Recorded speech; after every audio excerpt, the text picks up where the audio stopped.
Welcome to this episode of Escaping the Echo Chamber. In this episode, I want to just talk a little bit about specifics of the situation that basically led to my awakening. For those of you that may not be familiar with, I spent 15 years in prison without ever being convicted of a crime. Although my initial arrest was justified, things that happened afterwards, once I was acquitted in 2003, just it just opened my eyes to just how absolutely corrupt and just screwed up the justice system is, and it actually showed me that even though things look good on paper, that doesn't mean that that's how they actually are handled in practice. And so you need to be extremely attentive to when legislation comes through, to the fine print. And because a lot of times what happens is they'll say, this is the way things, like the specific words that are used, the specific a text of a bill or of a law sound like, oh no, that doesn't sound good. But they'll say, oh no, but that's not the way we'll do it. We'll do it this way. We'll, make sure that, it's only used sparingly. And they'll verbally say something to convince you that the text of this bill is good. Don't believe it. It's complete and utter lies, because that's what they do. It's what the government does. The government will have a text of a bill that grants them just these huge amounts and wide swaths of power, and whenever they feel like it, they will use it accordingly, despite any verbal promises or assurances that won't happen. But there's something even worse. There are times when the text of the law actually can work in people's favor, and the government will choose to ignore it. That's the interesting thing I learned. And I learned that the government tends to do this when nobody's watching, most frequently. So in your majority of cases where you have people are at the whim or going against the government, if they're not known, they're not connected, you're just a regular person, you're potentially in just a world of danger if the government or somebody, because when I say the government, remember, the government is made up of people.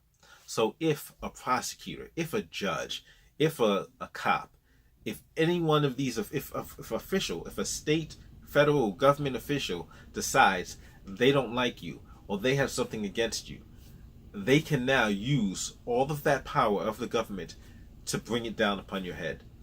And that's scary. Like I said, 15 years, never convicted.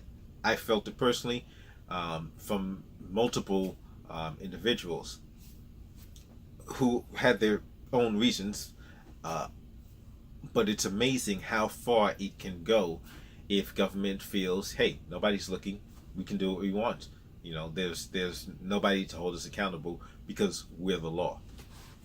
So one of the most interesting things of when this happened to me was I'm in federal prison.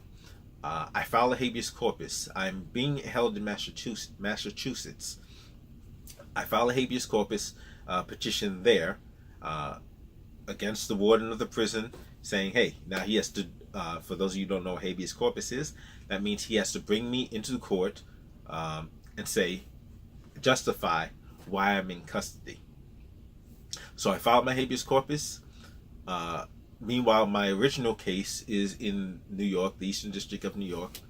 At some point, the judge in my case becomes aware of this, and she decides to create her own habeas for me.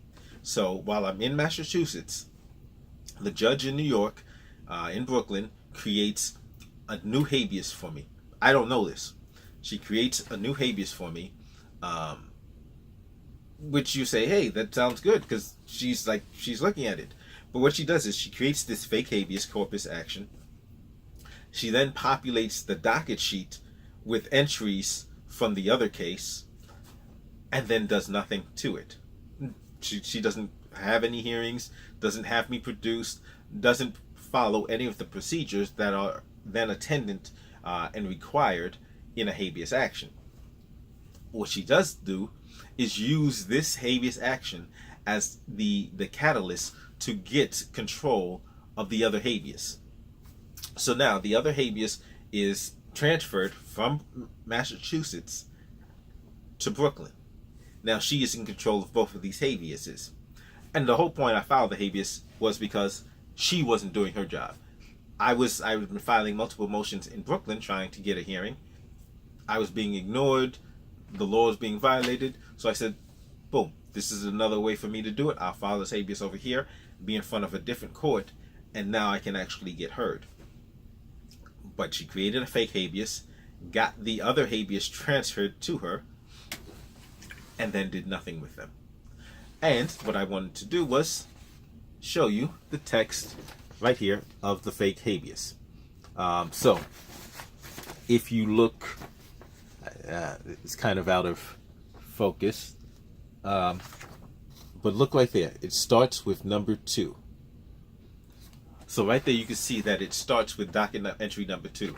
So instead of there being a first entry, which would be me filing paperwork, there is no first entry because I never filed any paperwork. She just starts with entry number 2. So the entry of number 2 is right there, order number 2. Now look at the date that this is filed, 1/23/2014. But look at the date of the entry. So the date of the entry, it's filed here on 1/23/2014, but the original date of this entry is right there, 1/30/2013. She took this from the underlying case. She just copied and pasted docket entries from that to fill up a new case, to create this as if there was an actual case being conducted. And you can see it, look like even there. This one is from 1/17/2014. This one is from 12/3/2013.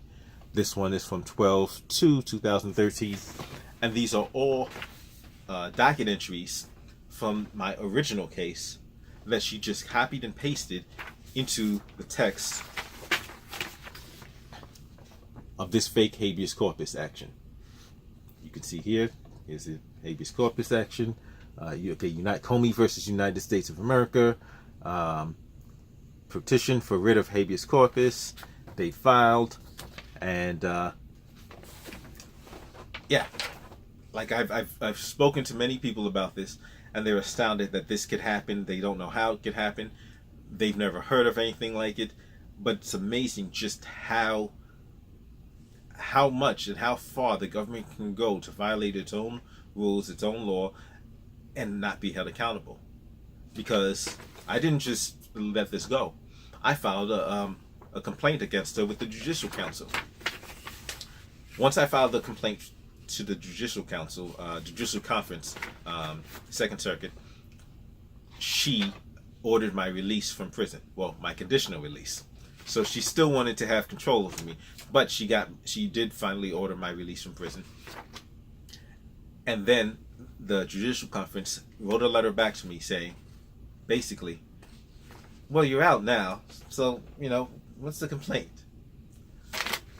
It's just astounding and amazing how far the government can and often does go to violate people's rights, to violate its own laws, and then to cover its own ass. And this is why I'm a libertarian. This is why I am deeply mistrustful of the government, because they have shown time and time again that they can't be trusted. And this is why I say it's important for people to be careful with what kind of legislation they're supporting, they're advocating. If it's growing government's power, it's a problem. Because the stronger government gets, the less accountable it is to anyone. Thank you for joining me for this episode of Escaping the Echo Chamber, and I will see you next episode.